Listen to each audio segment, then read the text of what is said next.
കർത്താവായ യേശുക്രിസ്തുവിന്റെ അതിപരിശുദ്ധമായ നാമം വാഴ്ത്തപ്പെടുമാറാകട്ടെ. എല്ലാവർക്കും പ്രഭാത വന്ദനം അറിയിക്കുന്നു. വീണ്ടും നമുക്ക് ഒരു വിശുദ്ധ ദിവസത്തിന്റെ പുലർകാലം കൂടെ കർത്താവ് ദാനം തന്നിരിക്കുകയാണ്. പ്രിയമുള്ളവരെ, കഴിഞ്ഞ രാത്രികാലം നാം സുഖകരമായിട്ട് ഉറങ്ങി. ഒരു പുതിയ ദിവസത്തിന്റെ പ്രഭാതം കണ്ടുണരുവാൻ കർത്താവ് നമ്മെ സഹായിച്ചിരിക്കുകയാണ്. ദൈവത്തിന് നന്ദിയോടെ സ്തോത്രം ചെയ്യുന്നു. ദൈവത്തിന്റെ മാറ്റമില്ലാത്ത തിരുവചനമാകുന്ന മന്ന ഭക്ഷിച്ചുകൊണ്ട് നമുക്ക് നമ്മുടെ പുതിയ ദിവസം ആരംഭിക്കാം. ഇന്നത്തെ പ്രഭാത മന്നയുടെ ചിന്താവിഷയം ക്രിസ്തുവിന്റെ സമ്പൂർണ്ണ അനുസരണം എന്നുള്ളതാണ്. ക്രിസ്തുവിന്റെ സമ്പൂർണ്ണ അനുസരണം ചിന്തയ്ക്ക് ആധാരമായി തെരഞ്ഞെടുത്തിരിക്കുന്ന വേദഭാഗം റോമാലേഖനം അതിന്റെ 5-ാം അധ്യായം 19-ാമത്തെ വാക്യമാണ്. റോമാലേഖനം 5-ാം അധ്യായം 19-ാമത്തെ വാക്യം. ഏക മനുഷ്യന്റെ അനുസരണക്കേടിനാൽ അനേകർ പാപികളായി തീർന്നതുപോലെ ഏകന്റെ അനുസരണത്താൽ അനേകർ നീതിമാന്മാരായി തീരും.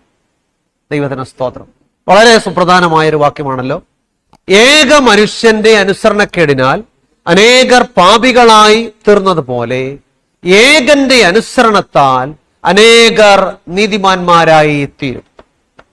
ഓരോ മനുഷ്യനും അറിഞ്ഞിരിക്കേണ്ട സുപ്രധാനമായ സംഭവമാണ് ഏദൻ തോട്ടത്തിൽ ആദമനും ഹൗവയ്ക്കും സംഭവിച്ച കാര്യങ്ങൾ, അല്ലെങ്കിൽ ആദമന്റെ അനുസരണക്കേടും അതിന്റെ അനന്തര സംഭവങ്ങൾ.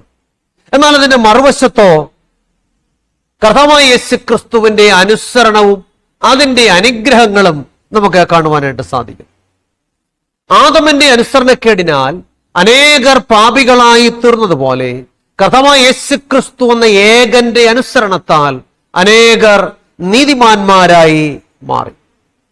കർത്താവായ യേശുക്രിസ്തുവിന്റെ കാൽവറി ക്രൂശിലെ മരണത്തോടുകൂടെയാണ് അത് സാധ്യമായി തീർന്നത്. പ്രിയമുള്ളവരെ, ക്രിസ്തു മാർഗത്തിന്റെ കേന്ദ്ര സന്ദേശം എന്ന് പറയുന്നത് ക്രൂശിക്കപ്പെട്ട ക്രിസ്തുവാണ്. കർത്താവിന്റെ സമ്പൂർണമായ അനുസരണത്തിന്റെ ഉദാത്തമായ മാതൃകയാണ് നമുക്ക് കാൽവറി ക്രൂശിൽ കാണുവാനായിട്ട് സാധിക്കുന്നത്. കർത്താവിന്റെ മരണം, കർത്താവിന്റെ അടക്കം, കർത്താവിന്റെ ഉയർത്തെഴുന്നേൽപ്പ് എന്നിവയാണ് അതിന്റെ കാതൽ. നാം അപ്പോസ്തലന്മാരുടെ പ്രസംഗങ്ങൾ പരിശോധിച്ചാലും അവരാരും വിട്ടുകളയാത്ത സുപ്രധാനമായ വിഷയമാണ് കർത്താവായ യേശുക്രിസ്തുവിന്റെ കാൽവറി മരണം.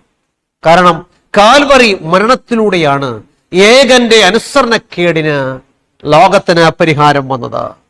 തിരുവചനത്തിൽ ഇപ്രകാരം രേഖപ്പെടുത്തിയിരിക്കുന്നു. കർത്താവായ യേശുക്രിസ്തുവിന്റെ സമ്പൂർണമായ അനുസരണത്തെ പറ്റി വിശുദ്ധ വേദപുസ്തകത്തില് ഫിലിപ്പിയ ലേഖനം 2-ാം അധ്യായം അതിന്റെ 5 മുതൽ 8 വരെയുള്ള വാക്യങ്ങളിൽ ഇപ്രകാരം രേഖപ്പെടുത്തിയിരിക്കുന്നു. ഫിലിപ്പിയർ 2:5 മുതൽ 8 വരെ. അവിടെ എന്താ വായിക്കുന്നത്? ക്രിസ്തുവേശുവിലുള്ള ഭാവം തന്നെ നിങ്ങളിലും ഉണ്ടായിരിക്കട്ടെ. അവിടുന്ന് ദൈവരൂപത്തിലിരിക്കെ ദൈവത്തോടുള്ള സമത്വം മുറുകെ പിടിച്ചു കൊള്ളണം എന്ന് വിചാരിക്കാതെ ദാസരൂപമെടുത്ത മനുഷ്യ സദൃശത്തിലായി തന്നെത്താൻ ഒഴിച്ച വേഷത്തിൽ മനുഷ്യനായി വിളങ്ങി തന്നെത്താൻ താഴ്ത്തി ക്രൂശിലെ മരണത്തോളം അനുസരണമുള്ളവനായിട്ട് തീർന്നു. നോക്കി, ഇവിടെ വചനം പറയുന്നു ക്രൂശിലെ മരണത്തോളം അനുസരണമുള്ളവനായിട്ട് മാറി. അപ്പൊ കർത്താവായ യേശുക്രിസ്തുവിന്റെ സമ്പൂർണ്ണ അനുസരണത്തിന്റെ ഉദാത്തമായ മാതൃകയാണ് കാൽവറി ക്രൂശിൽ കാണുവാനായിട്ട് സാധിക്കുന്നത്. മാനവജാതിക്ക് വേണ്ടി തന്റെ ജീവനെ പരമയാഗമായി നൽകി തന്റെ പിതാവിനോടുള്ള സമ്പൂർണ്ണ അനുസരണം കർത്താവ് കാൽവറിയിൽ കാണിച്ചു തന്നു. കർത്താവിന്റെ മാതൃക എത്ര വലിയതാണ്! കർത്താവിന്റെ അനുയായികൾ എന്ന നിലയിൽ നാമും കർത്താവിനെ പോലെ സമ്പൂർണ്ണ അനുസരണമുള്ളവരാകണം. എങ്കിൽ മാത്രമേ നമുക്ക് ദൈവസ്നേഹത്തിൽ വസിക്കുവാൻ കഴിയുകയുള്ളൂ. അപ്പൊ നാം ക്രിസ്ത്യാനികൾ എന്ന് പറയുമ്പോൾ ക്രിസ്തുവിന്റെ സമ്പൂർണ്ണ മാതൃക നമ്മുടെ ജീവിതത്തിൽ നാം പകർത്തേണ്ടത് ആവശ്യമാണ്. തിരുവചനത്തിൽ ഇങ്ങനെ വായിക്കുന്നു, യോഹന്നാൻ 14:10. യേശു കർത്താവ് ഇങ്ങനെ പറഞ്ഞു, യോഹന്നാൻ 14:10, ഞാൻ എന്റെ പിതാവിന്റെ കൽപ്പനകൾ പ്രമാണിച്ച് അവിടുത്തെ സ്നേഹത്തിൽ വസിക്കുന്നത് പോലെ നിങ്ങൾ എന്റെ കൽപ്പനകൾ പ്രമാണിച്ചാൽ എന്റെ സ്നേഹത്തിൽ വസിക്കും. ദൈവത്തിന് സ്തോത്രം. അപ്പൊ യേശു എന്താ പറഞ്ഞത്? ഞാൻ എന്റെ പിതാവിന്റെ കൽപ്പനകൾ പ്രമാണിച്ച് അവിടുത്തെ സ്നേഹത്തിൽ വസിക്കുന്നത് പോലെ നിങ്ങൾ എന്റെ കൽപ്പനകൾ പ്രമാണിച്ചാൽ എന്റെ സ്നേഹത്തിൽ വസിക്കും. പ്രിയമുള്ളവരെ, കർത്താവായ യേശുക്രിസ്തുവിന്റെ അനുസരണത്തിന്റെ ഉദാത്തമായ മാതൃക നമ്മുടെ ജീവിതത്തിലും പ്രായോഗികമാക്കുവാൻ, ദൈവകൽപ്പനകളുടെ അനുസരണത്തിന്റെ വഴിയിൽ സഞ്ചരിക്കുവാൻ ദൈവമായ കർത്താവ് നമ്മെ എല്ലാം സഹായിക്കട്ടെ എന്ന് ആത്മാർത്ഥമായിട്ട് പ്രാർത്ഥിക്കുന്നു. ഞാൻ പ്രാർത്ഥിക്കാനായിട്ട് പോവുകയാണ്. നിങ്ങളുടെ പ്രാർത്ഥനാ വിഷയങ്ങൾ എന്ത് തന്നെയായിരുന്നാലും എന്നോട് ചേർന്ന് പ്രാർത്ഥിക്കുക. ഈ നല്ല പ്രഭാതത്തിൽ നമുക്ക് സമ്പൂർണ്ണ അനുസരണത്തിനായിട്ട് നമ്മെ തന്നെ സമർപ്പിച്ചുകൊണ്ട് പ്രാർത്ഥിക്കുക. അങ്ങനെയാണെങ്കിൽ കർത്താവ് നമ്മുടെ പ്രാർത്ഥന കേൾക്കും. കണ്ണുകളടയ്ക്കാം, പ്രാർത്ഥിക്കാം. അടിയങ്ങളെ സ്നേഹിക്കുന്ന ഞങ്ങളുടെ നല്ല ദൈവമേ, സ്വർഗ്ഗസ്ഥ പിതാവേ, കർത്താവെ, വിശുദ്ധ ദിവസത്തിന്റെ നല്ല പ്രഭാതത്തിനായിട്ട് നന്ദിയോടെ സ്തോത്രം. ഇന്നലെ ഞങ്ങളെ കേൾപ്പിച്ച മാറ്റമില്ലാത്ത തിരുവചനത്തിനായിട്ട് സ്തോത്രം. കർത്താവെ, കർത്താവായ യേശുക്രിസ്തുവിന്റെ സമ്പൂർണ്ണ അനുസരണം അടിയങ്ങളുടെ ജീവിതത്തിൽ പകർത്തുവാൻ അവിടുന്ന് ഞങ്ങളെ സഹായിക്കണമേ. ക്രിസ്തുവേശുവിനുള്ള ഭാവം അടിയങ്ങളിൽ ഉണ്ടാകുവാൻ കർത്താവ് കൃപ നൽകണമേ.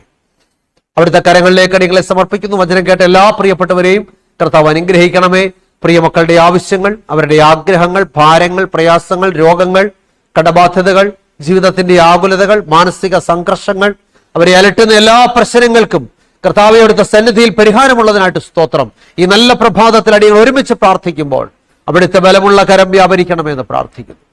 അവിടുന്ന് പ്രവൃത്തിയിൽ വലിയ ദൈവമായിരിക്കാൻ സ്തോത്രം. അവിടുന്ന് ആലോചനയിൽ വലിയ ദൈവമായിരിക്കാൻ സ്തോത്രം. എല്ലാ അനുഗ്രഹത്താലും നിറയ്ക്കണമേ. മാനവും മഹത്വം കർത്താവ് എടുക്കണമേ. യേശു ക്രിസ്തുവിന്റെ ധന്യമുള്ള നാമത്തിൽ ഏറ്റവും താഴ്മയായിട്ട് യാചിക്കുന്നു. അടിയങ്ങളുടെ പ്രാർത്ഥന കേൾക്കണം നല്ല പിതാവേ, ആമേൻ. കർത്താവിൽ പ്രിയമുള്ളവരെ, ദൈവമായ കർത്താവ് നമ്മെ സഹായിക്കട്ടെ. എല്ലാവർക്കും അനുഗ്രഹിക്കപ്പെട്ട ഒരു വിശുദ്ധ ദിവസം ആശംസിക്കുന്നു. ദൈവമായ കർത്താവ് നമ്മെ സഹായിക്കുകയും വഴി നടത്തുകയും ചെയ്യുമാറാകട്ടെ. ആമേൻ.